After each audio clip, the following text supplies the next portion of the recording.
today we are going to study the effect of temperature on resistivity. How the resistivity of a metallic wire or alloy or semiconducting material changes with temperature. तो सबसे पहले इसमें हम लोग study करते हैं metals के लिए. देखिए ये जो आर्टिकल हमारा है effect of temperature on resistivity, ये बहुत ही इम्पॉर्टेंट आर्टिकल है हमारे एग्जामिनेशन के पॉइंट ऑफ व्यू से और प्रैक्टिकल एग्जाम के पॉइंट ऑफ व्यू से, क्योंकि जनरली इस टॉपिक से क्वेश्चंस हमसे एग्जाम में पूछे जाते हैं. तो ज़रा थोड़ा सा आप इसमें जो अटेंशन करिए. रेजिस्टिविटी जो मेटल्स की होती है वो टेम्परेचर के इंक्रीज होने के साथ साथ इंक्रीज होती है और रेजिस्टेंस भी इंक्रीज होता है और कंडक्टिविटी डिक्रीज होती है. रीजन ये है कि अभी हम लोगों ने ओम्स लॉ की प्रूफ की थी. तो ओम्स लॉ की प्रूफ में हम लोगों ने रेजिस्टेंस की वैल्यू फाइंड आउट की थी ml/ne² टाउ. अगर आपने एक मेटल वायर कंसीडर किया हुआ है तो for a given metal wire number of free electrons per unit volume, relaxation और लेंथ और एरिया ऑफ क्रॉस सेक्शन, ये तीन चीजें क्या होंगी उसके लिए कांस्टेंट होगी. तो रेजिस्टेंस किस पर डिपेंड करता हुआ नजर आ रहा है? Resistance depends upon the relaxation time and we know that relaxation time is written as lambda upon Vrms, where lambda is the mean free path and Vrms is the RMS velocity of free electrons. And we also know that RMS velocity of free electron is directly proportional to square root of absolute temperature of the material.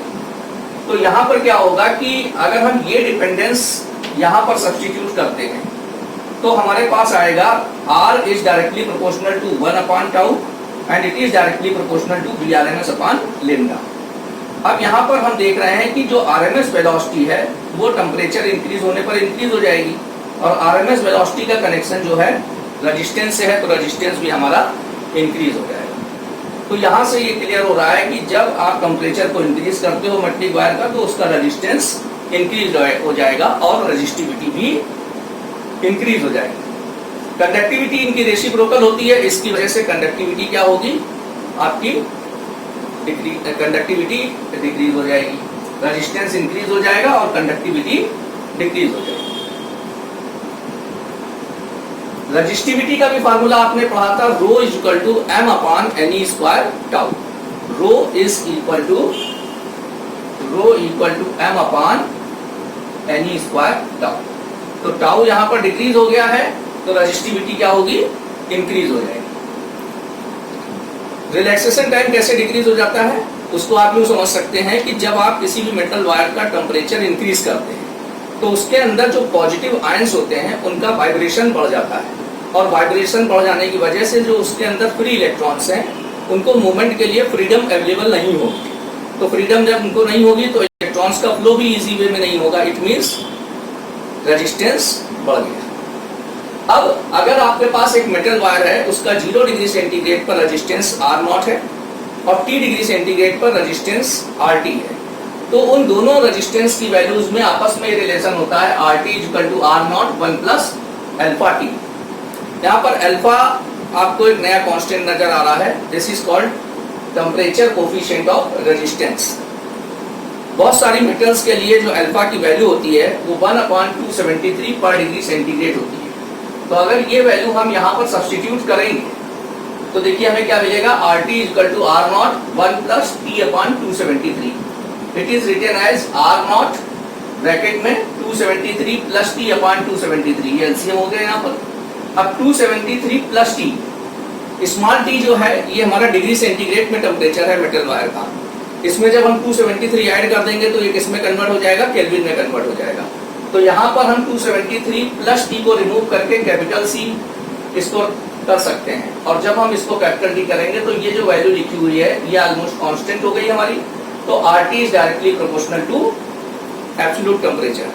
तो generally हम ये देख रहे हैं कि जो metallic wires होते हैं उनके लिए जो रेजिस्टेंस है वो ऑलमोस्ट टेम्परेचर के डायरेक्टली प्रोपोर्शनल होता है.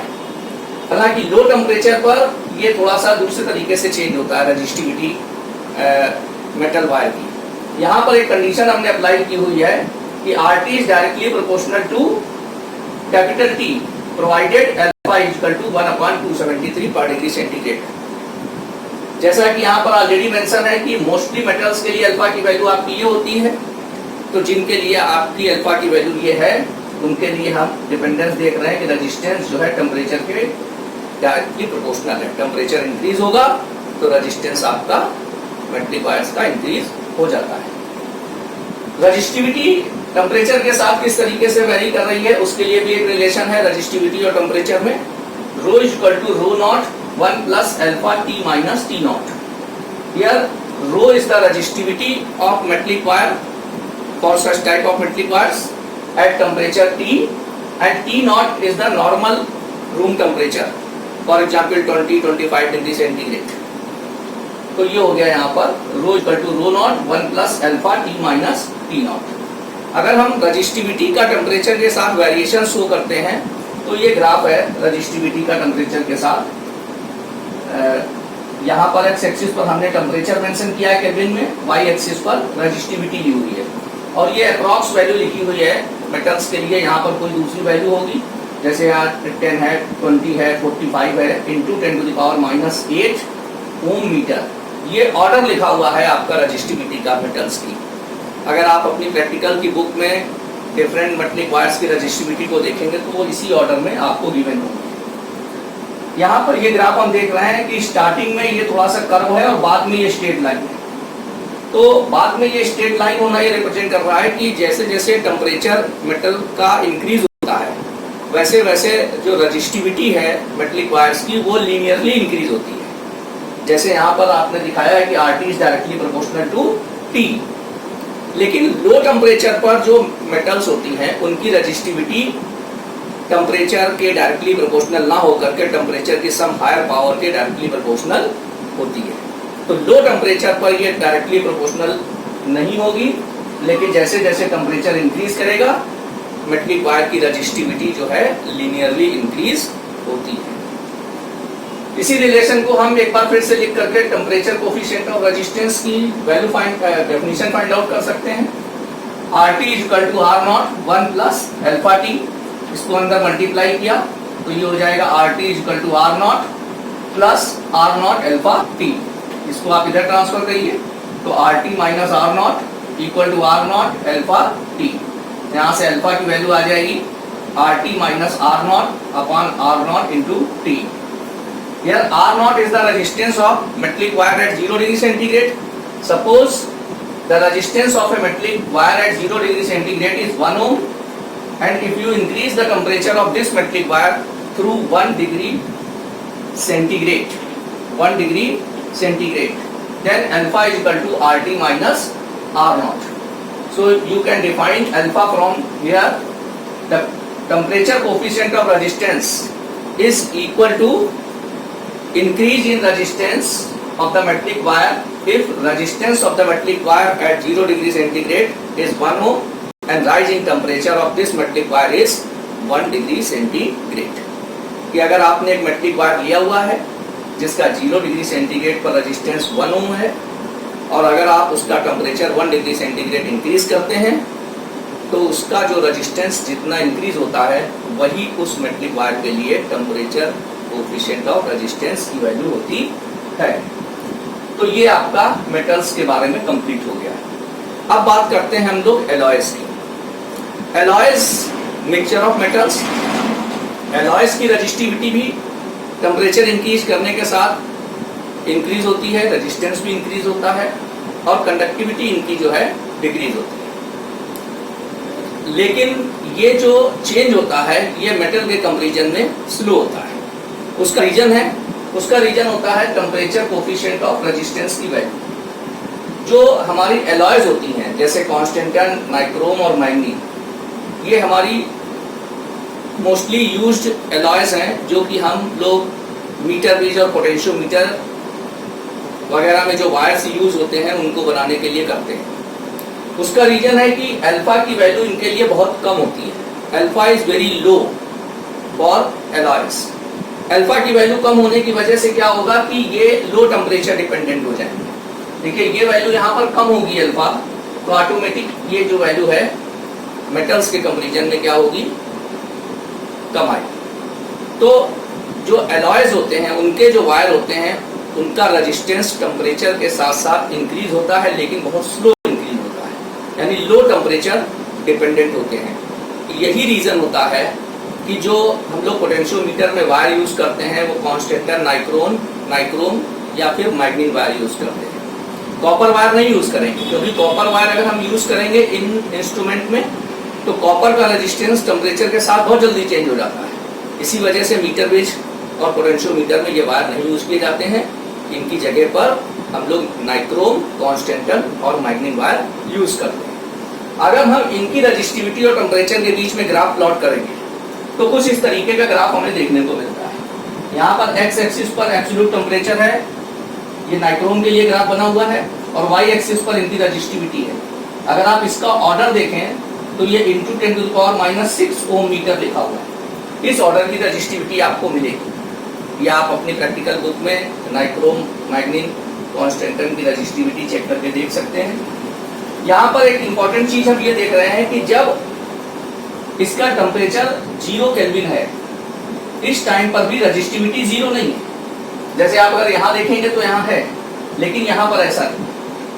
तो ये 0 केल्विन टेम्परेचर पर भी जो एलॉय की रेजिस्टिविटी होती है, इस रेजिस्टिविटी को हम बोलते हैं रेजिडुअल रेजिस्टिविटी।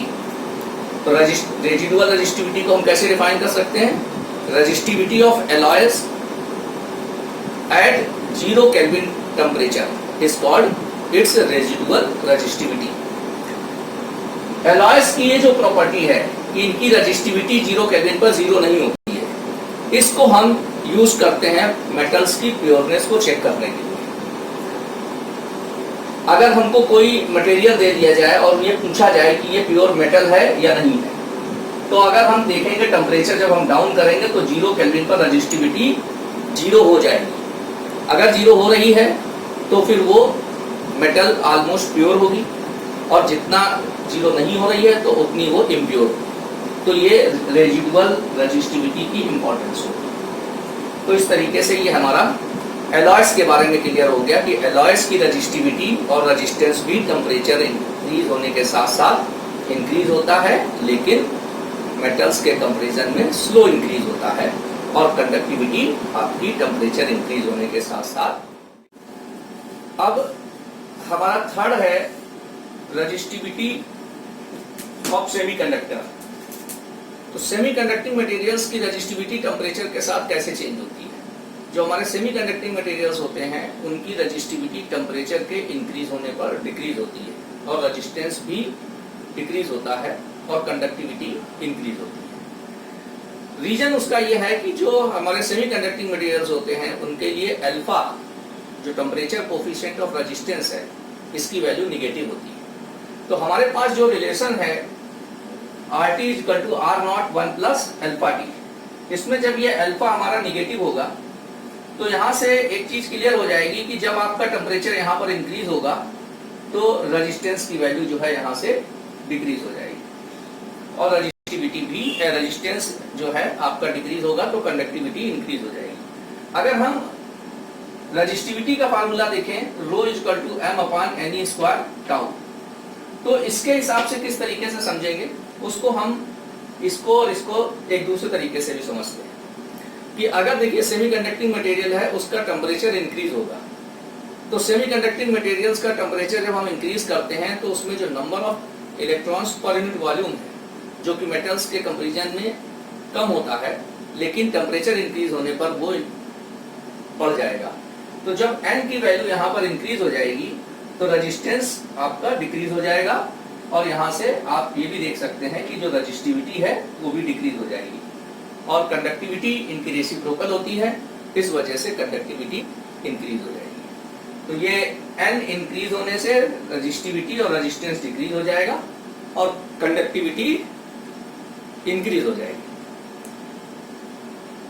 जो इसमें number of electrons per unit volume की डिपेंडेंस है, उसके लिए एक फार्मूला है n = n0 e⁻−Eg/kT।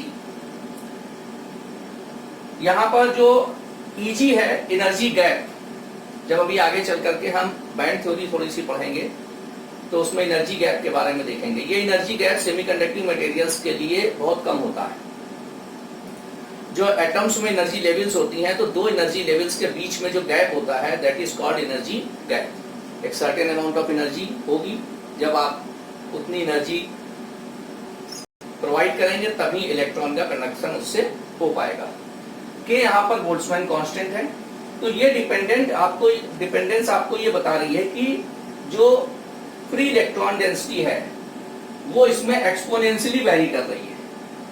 तो जैसे जैसे आपका टेम्परेचर इंक्रीज होगा, number of electrons per unit volume इसमें जो है आपके एक्सपोनेंशियली चेंज होते हैं और इंक्रीज होते हैं। तो इसकी जो रेजिस्टिविटी है वो भी एक्सपोनेंशियली वेरी करेगी। तो यहाँ पर रेजिस्टिविटी और टेम्परेचर के बीच में ग्राफ कुछ इस तरीके का आएगा कि ये जैसे जैसे इसमें टेम्परेचर इंक्रीज होता जा रहा है, ये रेजिस्टिविटी इसकी जो है डिक्रीज होती जा रही है। तो ये आपका सेमीकंडक्टिंग मटेरियल्स के लिए हो गया। इसके बाद नेक्स्ट आते हैं हमारे इलेक्ट्रोलाइट। इलेक्ट्रोलाइट हमारे आयनिक सॉल्यूशंस होते हैं, for example NH4Cl, copper sulphate etcetera. Electrolytes में जो करंट फ्लो होती है वो पॉजिटिव और नेगेटिव आयंस दोनों के मूवमेंट की वजह से फ्लो होती है, ये हमें ऑलरेडी पता है। आयनिक सॉल्यूशंस का जब हम टेम्परेचर इंक्रीज करते हैं, मींस इलेक्ट्रोलाइट का टेम्परेचर जब हम इंक्रीज करते हैं, तो उसकी जो विस्कोसिटी है वो डिक्रीज होती है। और विस्कोसिटी डिक्रीज होने का मतलब है उसकी लेयर्स के बीच में जो विस्कस फोर्स लग रहा है वो डिक्रीज होगा। और जब विस्कस फोर्स डिक्रीज होगा तो जो सॉल्यूशंस में पॉजिटिव और नेगेटिव आयंस होते हैं उनको फ्रीडम मिलेगी मूवमेंट करने के लिए। और जब उनको फ्रीडम मिलेगी तो इजी वे में करंट का फ्लो होगा। इट मींस रेजिस्टेंस कम हो जाएगा और कंडक्टिविटी इंक्रीज हो जाएगी। तो ये हमारा एक टॉपिक कंप्लीट हो गया, effect of temperature on resistivity. Now our next topic is combination of resistance. यहाँ पर इसको पढ़ने से पहले सबसे पहले हम ये समझ लेते हैं कि रेजिस्टेंस का कॉम्बिनेशन हम लोग करते किस लिए। रेजिस्टेंस का कॉम्बिनेशन हम लोग इसलिए करते हैं कि जब हमारे पास रिक्वायर्ड वैल्यू का रेजिस्टेंस अवेलेबल नहीं होता है और हमें एक पर्टिकुलर वैल्यू का रेजिस्टेंस यूज करना है, उस कंडीशन में हम रेजिस्टेंस का कॉम्बिनेशन करते हैं। ये रेजिस्टेंस का कॉम्बिनेशन दो तरीके से पॉसिबल है। फर्स्ट है आपका सीरीज कॉम्बिनेशन और सेकंड है पैरेलल कॉम्बिनेशन। और अगर सीरीज और पैरेलल दोनों से काम नहीं चल रहा है तो फिर हम इन दोनों का एक मिक्स कॉम्बिनेशन बना लेते हैं। तो बेसिकली जो मिक्स कॉम्बिनेशन है वो इन दोनों का ही मिक्सचर हुआ। इस वजह से जो है हमारे कॉन्सेप्ट में केवल दो हुए, सीरीज और पैरेलल। तो पहला है सीरीज कॉम्बिनेशन। सीरीज कॉम्बिनेशन में जो भी हमारे वायर्स होंगे उनको हम एक वायर के एंड से दूसरे वायर को और दूसरे के एंड से तीसरे को कनेक्ट करते हुए चले जाएंगे। तो यहाँ पर जैसे फिगर में हमने ए और बी पॉइंट के अक्रॉस 3 वायर्स कनेक्ट किए हुए हैं। R1 इसका रेजिस्टेंस है, R2 सेकंड का है और R3 थर्ड का है। और ए और बी के अक्रॉस हमने एक सेल कनेक्ट कर दी है और इससे हमने बी पोटेंशियल डिफरेंस अप्लाई किया है पॉइंट ए और बी के अक्रॉस। सेल से जो करंट आपकी फ्लो होती है, आपको आइडिया है कि पॉजिटिव टर्मिनल से स्टार्ट होगी और सर्किट में मूव करते हुए नेगेटिव पर वही करंट एंड हो जाएगी। तो जब ये करंट आपकी यहाँ से मूव करती हुए ए पॉइंट पर आएगी और ए से जो करंट आपकी फर्स्ट वायर में जाएगी वही सेकंड में जाएगी, वही थर्ड में जाएगी। तो सीरीज कॉम्बिनेशन की स्पेशल बात ये होती है कि करंट सारे रेजिस्टेंसेस में सेम होती है। तो किसी भी सर्किट में ऐसे रेजिस्टेंस आपको दिख रहे हैं जिनमें करंट की वैल्यू सेम दिखाई दे रही है, तो ऑटोमेटिक आप समझ जाइए वो किस कॉम्बिनेशन में होंगे, सीरीज कॉम्बिनेशन में होंगे। और सीरीज कॉम्बिनेशन में जो रेजिस्टेंसेस लगे होते हैं उनके क्रॉस पोटेंशियल डिफरेंस अलग अलग होगा। तो जो आपने वी पोटेंशियल डिफरेंस बैटरी से अप्लाई किया है, यहाँ पर हम ये कंसीडर करके चल रहे हैं कि जो बैटरी या सेल है इसका इंटरनल रेजिस्टेंस जो है नेग्लिजिबल है। तो जो भी पोटेंशियल डिफरेंस अप्लाई करेंगे उसका ड्रॉप फर्स्ट, सेकंड और थर्ड रेजिस्टेंस के क्रॉस ही होगा। तो फर्स्ट, सेकंड और थर्ड रेजिस्टेंस के क्रॉस जो पोटेंशियल डिफरेंस है इनकी total value applied potential difference के इक्वल होगी।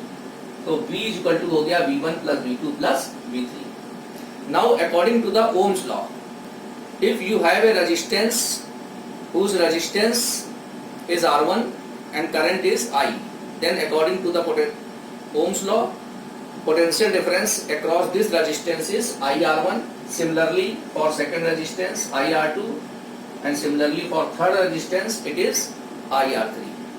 तो V1 हो जाएगा IR1, V2 IR2 और V3 IR3 according to Ohm's law. अब अगर मान लीजिए ये तीन रेजिस्टेंस आपने लगाए हुए थे और इन तीनों की जगह अगर हम एक सिंगल वायर यूज करें, उस वायर में भी करंट आपकी यही आई हो जो इन तीनों में है, उसके क्रॉस भी पोटेंशियल डिफरेंस वही हो जो इन तीनों के क्रॉस आपने लगा रखा है, मतलब V, तो वो इन तीनों का इक्विवेलेंट रेजिस्टेंस हो जाएगा।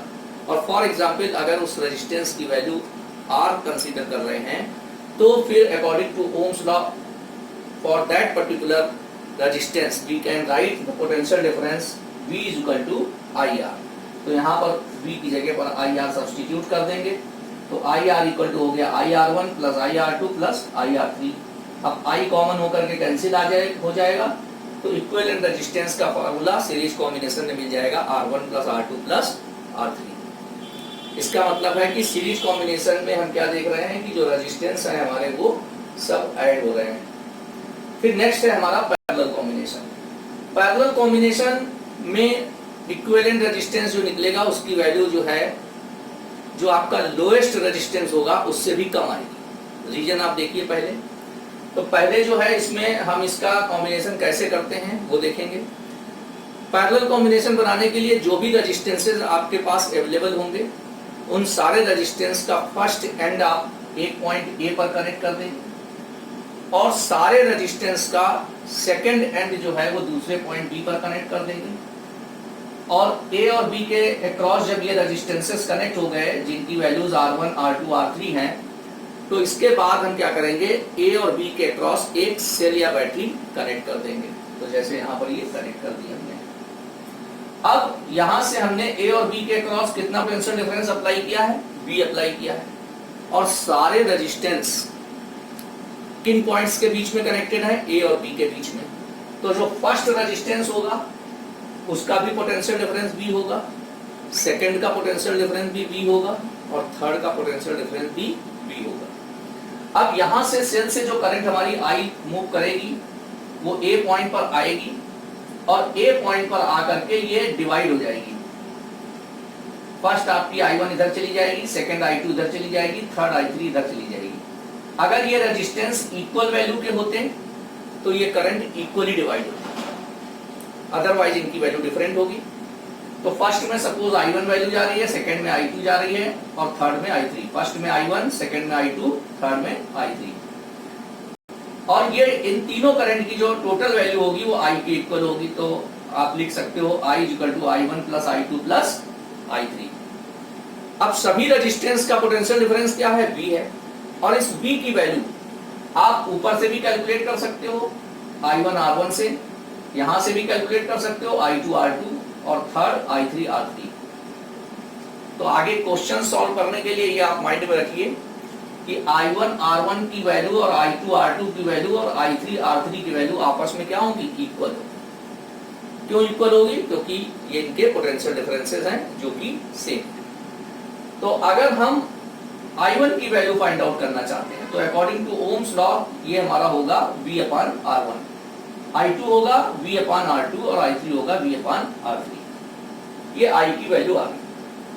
अब अगर हम इन तीनों को यहां से रिप्लेस करते हैं और इनकी जगह एक सिंगल रेजिस्टेंस वायर यूज करते हैं और उसमें भी करंट आपकी कितनी फ्लो आई और उसका भी पोटेंशियल डिफरेंस वही हो जो इन तीनों का है, मतलब V, तो वो इन तीनों का क्या हो जाएगा, इक्विवेलेंट रेजिस्टेंस हो जाएगा। And if equivalent resistance is R, then according to Ohm's law I is equal to V upon R। तो ये V upon R यहाँ पर सब्स्टिट्यूट करेंगे तो ये हो जाएगा V upon R equal to V upon R1 plus V upon R2 plus V upon R3। V common होकर के कैंसिल हो जाएगा तो 1 upon R equal to 1 upon R1 plus 1 upon R2 plus 1 upon R3। तो ये आपका parallel combination में equivalent resistance निकालने का फार्मूला आपको मिल गया। तो this is all about combination of resistance and effect of temperature on resistivity।